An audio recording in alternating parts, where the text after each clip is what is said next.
This episode of the Brilliance Plus Passion podcast is brought to you by Groundhog Day is an event, not a business strategy.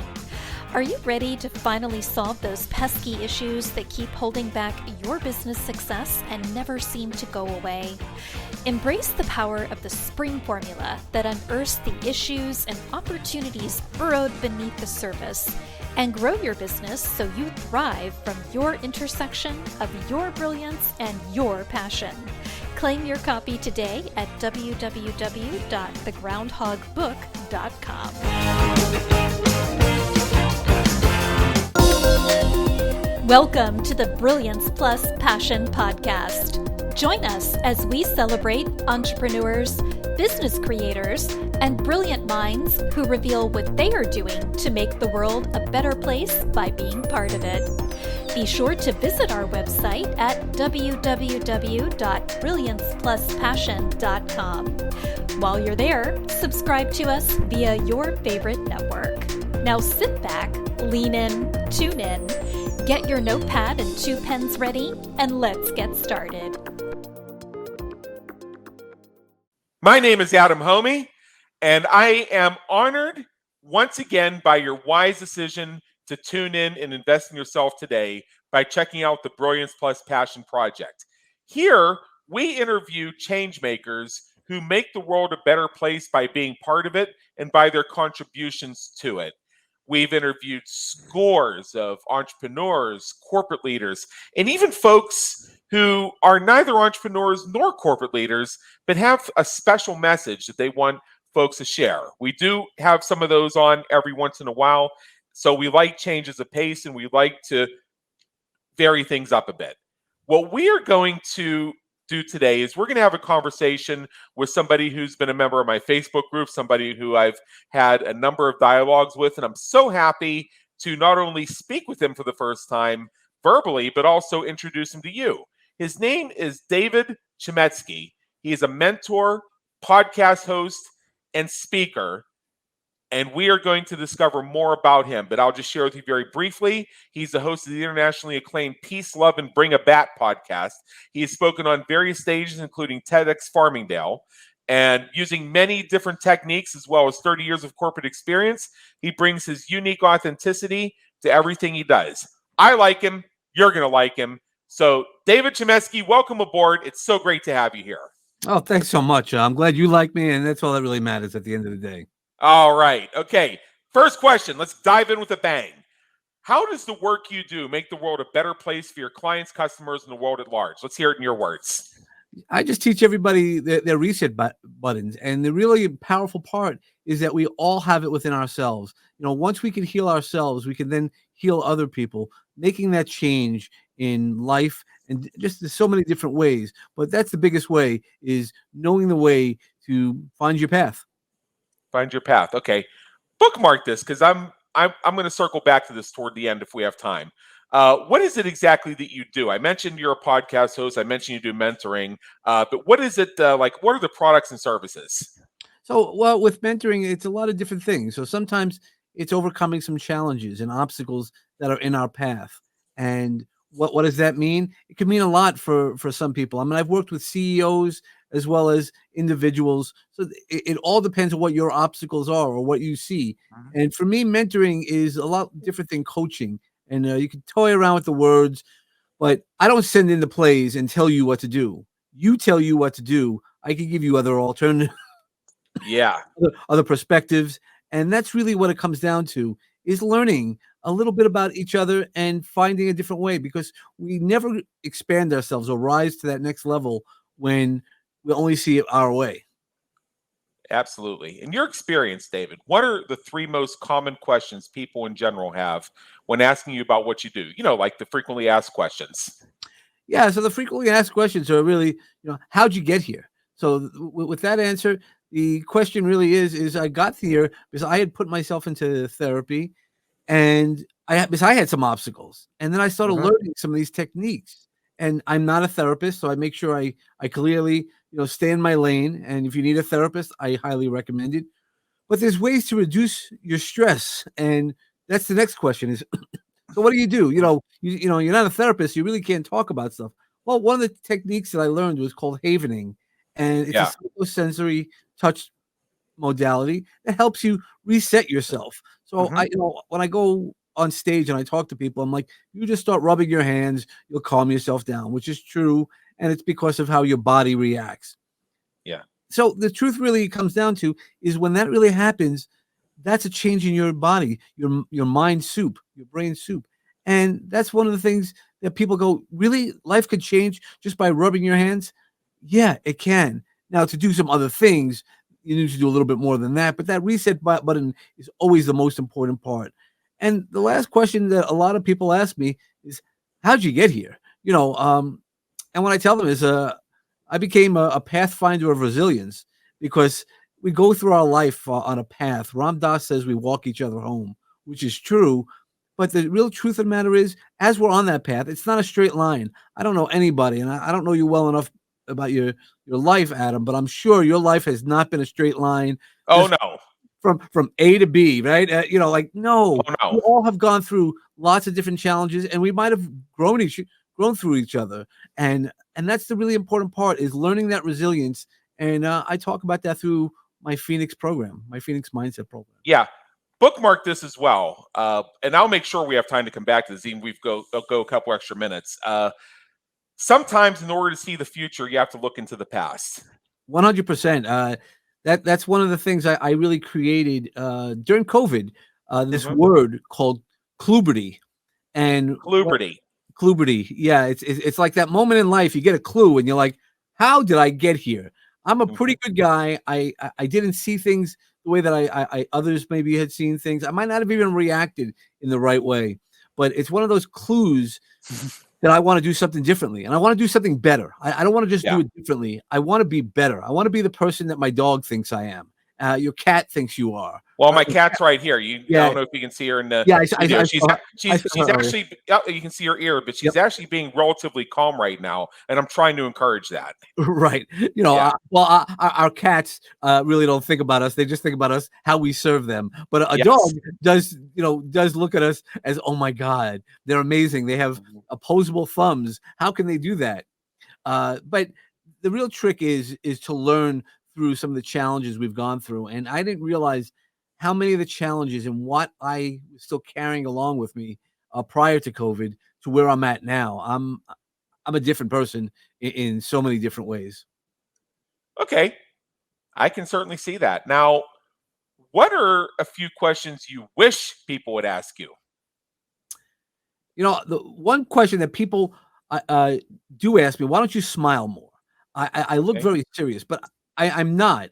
Anybody who really knows me, I'm not really that serious. Uh, I might be thinking about a lot of things, and that makes me. So that's one of the questions I'd ask them. I'd ask people to just say, "Hey, can I just say hello?" A lot Hmm. of people use that, and once they get to know me, then they're like, "Oh my God, you're really, this great guy." I'm like, "Yeah, I knew that." But another question I would love to ask is, how'd you get here? There's a lot of stories, and I'm writing a couple of books, and the more that you start writing, the more stories that come up in your life. How something where you were. I sometimes feel like Forrest Gump. Somehow I Hmm. ended up, doing this, or I did that, or I was here, and that's what it is. It is what is and where do I go? Where do I think I'm going to go in the future? And I don't know that answer, but I do know that I'm going to be helping as many people as possible because that's really what I'm here for. I was told that I need to help as many people as possible. All right. So let's shift gears, and this is where we get to have a little bit of fun. Uh, what would people who know you be surprised to learn about you? A lot of the people that know me know that I'm really one of the nicest guys that you'll meet. I'm friendly. I'll do anything for people who I care about. What they don't know about me, I don't know. There's always something. Yeah. I know when you know I grew up from Brooklyn. Let's see what they might not have known. Well, it's a story I tell my friends. So I'm a pretty open book. So the one thing that they might not know, I still, even though I'm a different person than I was, I still enjoy being around and having a really good conversation with somebody. Yeah. Absolutely. Now, what do you hope people say about you when you're not around to hear it? He gave his heart. He's loud. But at the end of the day, his heart led through everything. Being heart centered, and all the mistakes that he might have made were basically omissions of knowledge. And then once he learned the right thing, he got it. Yeah, absolutely. Now, if you could go back in time and change one thing you've done or one thing you've experienced or that happened, what would it be and why? There's a million things I'd love to change. But the one thing that I'd like to change, I would have loved to learn some of these things earlier. Like where now I talk about a lot of peace and love and all this stuff. I really would have loved to understand it earlier in life than in my 50s. And I really would have loved to start loving myself. I would have loved that opportunity to understand Dave much more as a younger person than as a person of a certain age. Sure, sure. Now, what famous person, alive or dead, would you like to meet? And what questions would you have for them if you had the opportunity? I'm a history buff, so there's a Me lot of too. people. Yeah, there's a lot of people. I'd love to hear FDR. I mean, I'd love to talk to FDR. I mean, Abraham Lincoln. I mean, all the really the people that we would know. But I'd also really love to hear from family. There's a bunch of people that I would have loved to have a better conversation with. My grandfather. Wasn't really a talker, but as an adult, of course, as a child, what are you going to talk to grandpa about? I understand my grandfather. So he passed away in 1984, and he was a Met fan, diehard Brooklyn Dodger Met fan, that whole piece. Yeah. I never understood the part he would say, "Damn it to hell," at times. And then there was one day I'm watching the ball game, and all of a sudden the Mets made an error, and I just screamed out, "Damn it to hell!" And I'm like, "Where the hell did that come from?" Yeah. I didn't think about it. I'd love to have conversations. I mean, with both my grandfathers. There were so many different stories that I didn't hear directly from the people who lived them in my own family. And then there's always the historical figures. I'd love to have some really interesting conversations. With any of the presidents. I mean, the knowledge of some of the older presidents are just incredible, and what really happened and what really didn't happen. I think 5 minutes in time. I always think about that magic time machine. Yeah, well, this is what I'm thinking of, and what's been on my mind for most of our conversation is let's look at what makes us who we are. Some of the patterns that we express that maybe we don't know, like why is it that we do that thing? Why is it that we keep attracting this person? Why is it that I seem to find myself in the same situation over and over again, like that movie Groundhog's Day, except in hell? So, well, that's one of the things I actually work on. Right, yeah. it's patterns that we have in our lives, and we don't realize it. There's a lot of times we continue the same patterns because we don't realize that we're following the same patterns. That's the magic part about being our brains. Our brains summarize everything up, and that's why we get to make quicker decisions. From the information we have. That's one of those things that I really enjoy talking about because I love cleaning my filters, and that's part of that Kluberty process. Is cleaning the filters because the things I saw might not have seen. I mean, I'm sure you've had conversations with even your best of friends. Hey Adam, what's going on? And you're like, no, we didn't see it that way. And then once they hear their perspective or their view of how they saw it, you're like, oh, that's not really what I said, or that's not really what I meant. And then that's that conversation. That's that powerful piece. So there's lots of little pieces to that really come along. That's one of those things that I really would love to continue the conversation on. Right. And, maybe we'll have you on our Business Creators Radio show at some point in the relatively near future. We can have an extended mastermind chat about this very thing. I've done studies in inherited trauma, resonance repatterning, some of the other things my clients have done. And it's just amazing how many things come from our childhoods, how we were educated, how we were raised, our interactions with our families and things like that. And you think, oh, well, yeah, I guess I love my parents, but boy, they were assholes. Well, no. That's not in most cases. They No. did the best, right? They did the best they could. Remember, I Yeah, mean, so there's two magic things. One, there's really no book. What do we do yeah. when David does this, or But also think about it differently. They're growing up while we're growing up. Even though Hmm. they're the adults, that doesn't mean that Yep. they knew all the answers. They didn't, We don't. and I we don't know all don't. the answers. Yeah. I don't know all the answers. I tell my kids that all the time. I don't know all the answers. I'll try to find the answers, and that's why when I do, that's powerful for the kids as well as for us. Is if you make a mistake, you can say you made a mistake. I think that's huge in Uh-huh. anybody's life. Yeah. Now, where I'm going with this, and I've mentioned this on several other episodes, is we're at the point where, starting with the millennials basically and working down to the newer generations, this is really the first cohort that had from an early age consistent access to high-speed internet at a point where the internet had a lot of information on it. So they had access to information, knowledge, learning, and support networks that were not available to their parents or to their parents before them or to their parents before them. At most, they had libraries and may or may not have had ready access to those libraries. They had what they were told was supposed to be the case, and they were reminded, boy, during the Depression, it was so much worse. Yeah. Yeah. So when you come to recognize that and you actually just see what happened, it's been the experience of many folks that I know that you actually come to love and appreciate your friends and family even more. 100%. I know I'm at a Hmm. situation where I love my family even more Hmm. for so many different reasons. Even the family that I don't see. Every morning I say prayers, I do meditation, and I send out energy, pure energy of love. And it's either received or it's not, and that's okay. That has nothing to do with it. And even just this way of talking, we could never have talked that way when we were younger about energy and sitting. That would have been one of those hippie kids. And Uh-huh. it's so much different now.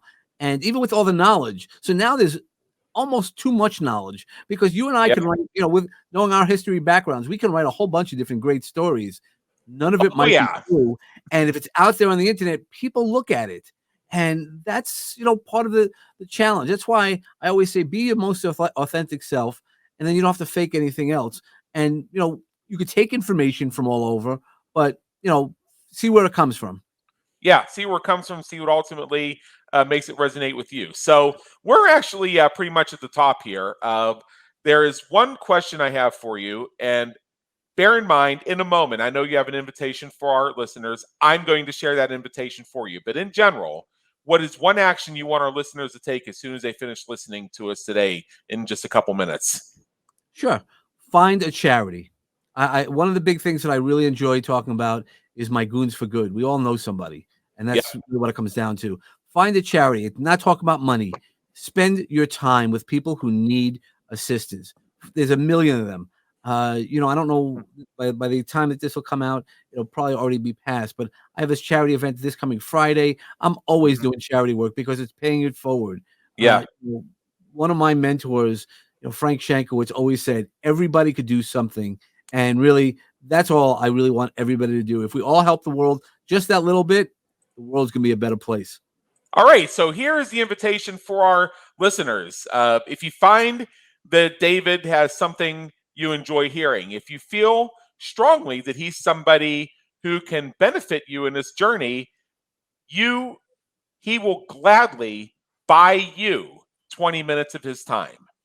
So if you want to speak with him for a podcast interview, life coaching, or simply to get some information to help you evolve whatever it is you're doing, he will, on his tab, he'll put 20 minutes of his time on his tab. So what you do is you visit www.davidchametzky.com/appointments and go there. Take yourself up on it, and then in the comments field, be sure to mention that you heard about David on the Brilliance Plus Passion podcast, so that he knows where this is all coming from. And with that, David Chametzky, thank you so much for being with us today. It's been an honor, and believe me, in education. Thanks so much, Adam, for the opportunity. Love to speak to you again in the future. Thank you for tuning into the Brilliance plus Passion podcast, where we celebrate entrepreneurs, business creators, and brilliant minds who are making a difference for their community, market, and audience. Remember to visit our website at www.brilliancepluspassion.com and enjoy even more great episodes like this one. Again, while you're here, subscribe to us via your favorite network. We look forward to seeing you next time on the Brilliance plus Passion podcast.